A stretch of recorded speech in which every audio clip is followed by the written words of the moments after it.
Saudara selamat malam, kita sama-sama sudah menyaksikan bagaimana jalannya debat keempat Pilpres 2024.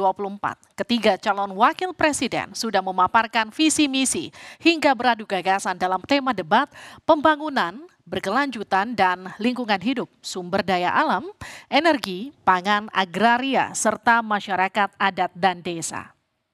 Kita akan langsung bahas bagaimana debat Cawapres tadi. Sudah hadir di Studio 1 Menara Kompas ada Idham Arsyad. Ini adalah juru bicara Timnas Anies Muhaimin. Selamat malam. Ada juga Diah Roro, juru bicara tim kampanye nasional Prabowo Gibran. Selamat malam Mbak Roro. Selamat malam, terima kasih. Juga Andre Rahadian dari tim sukses atau tim ses Ganjar Mahfud. Selamat malam.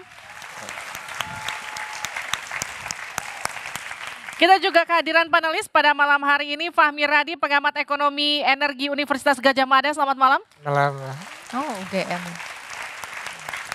Selamat malam juga para pendukung dari tim ses nomor urut 1. Para pendukung nomor urut 2. Dan para pendukung nomor urut 3. Meriah sekali malam hari ini. Saya langsung berbincang ke Pak Idham dulu. Pak Idham, jadi bagaimana tadi jalannya debat yang Anda saksikan? Ini adalah debat kedua Cawapres. Saya kira calon wakil presiden dari 01 mengeksekusi sangat baik. Seluruh tema yang disampaikan, dijelaskan secara baik, disampaikan ide gagasannya.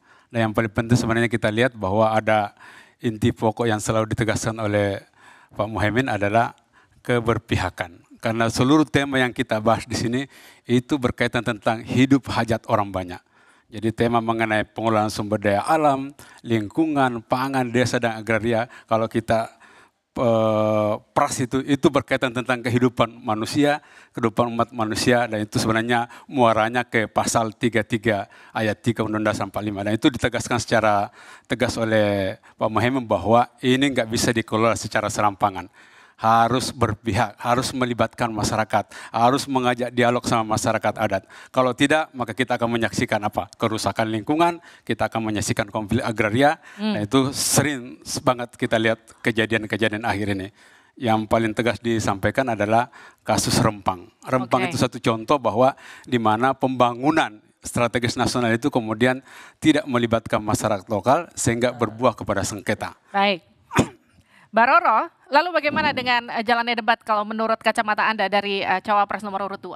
Alhamdulillah kalau saya amati berjalan dengan sangat lancar, mulai dari awal hingga akhir dan banyak sekali penekanan yang kemudian dilontarkan dan disampaikan. Kembali lagi bahwa ini tema yang sangat relevan terhadap pembangunan negara Indonesia bukan hanya 5 tahun ke depan tapi hingga 50 tahun ke depan. Jadi Mas Gibran mampu untuk kemudian memaparkan sebagai perwakilan anak muda gitu ya di Indonesia, dan tentunya beliau juga sebagai anak muda ini merupakan isu-isu yang sangat amat relevan. Ibaratnya itu Mas Gibran banget gitu.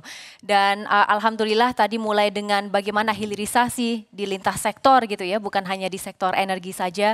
Lalu kemudian bagaimana kita dapat menciptakan masa depan yang berkelanjutan, tetap memikirkan Indonesia sebagai salah satu negara yang mempunyai potensi dengan pertumbuhan ekonomi yang cukup tinggi gitu ya, hingga 6% di tahun 2050, 2045. Tapi di samping itu bagaimana kita seiringan dengan itu betul-betul memikirkan tentang sumber daya manusianya, mulai dari aspek pendidikan, tadi kan dikaitkan juga dengan desa ya, jadi bagaimana kita dapat mengembangkan desa gitu, di mana pertumbuhan semuanya diawali dengan desa, lalu kemudian juga dari segi lingkungan hidupnya, baik itu dari segi bagaimana kita terhadap AMDAL, bagaimana kita berkomitmen untuk merealisasikan penurunan emisi karbon, baik itu di sektor energi dan lintas sektor lainnya juga.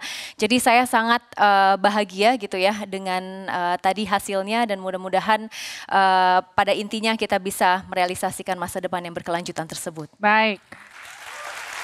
Pak Andre, bagaimana dengan perform dari Cawapres Anda pada malam hari ini? Ini isu yang Prof Mahfud banget. Jadi kalau kita lihat dari awal statement pembuka 4 menit itu sudah disebutkan semua isu 8 topik. dirangkum dengan sangat baik oleh Prof. Mahfud, yang intinya adalah kemakmuran bagi rakyat. Bagi rakyat Indonesia dimulai dari azas kemanfaatan, pemerataan penggunaan sumber daya, partisipasi masyarakat, dan juga penghormatan pada hak-hak rakyat yang turun-temurun. Jadi ini masyarakat adat. Jadi 8 topik yang tadi disampaikan ini sudah disebut dari awal oleh Prof. Mahfud dan terus disampaikan sampai akhir bahwa dari peraturan, dari pelaksanaan yang sekarang, yang perlu diperbaiki adalah pelaksanaan, adalah penegakan hukum.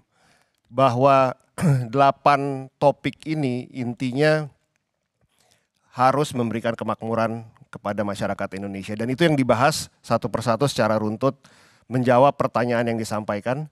Dan kita lihat bahwa dalam sesi tanya jawab pun penekanan mengenai pelaksanaan dan penegakan hukum ini selalu dibawa. Jadi saya rasa ini Prof. Mahfud banget lah. Oke, ada satu statement yang menarik dari Pak Mahfud tadi soal food estate yang kemudian Pak Mahfud katakan food estate gagal, rusak lingkungan, rugi kita. Memang data seperti apa yang kemudian dimiliki oleh Timnas dari Ganjar Mahfud? Tapi nanti dijawab saja dah. Kita akan kembali.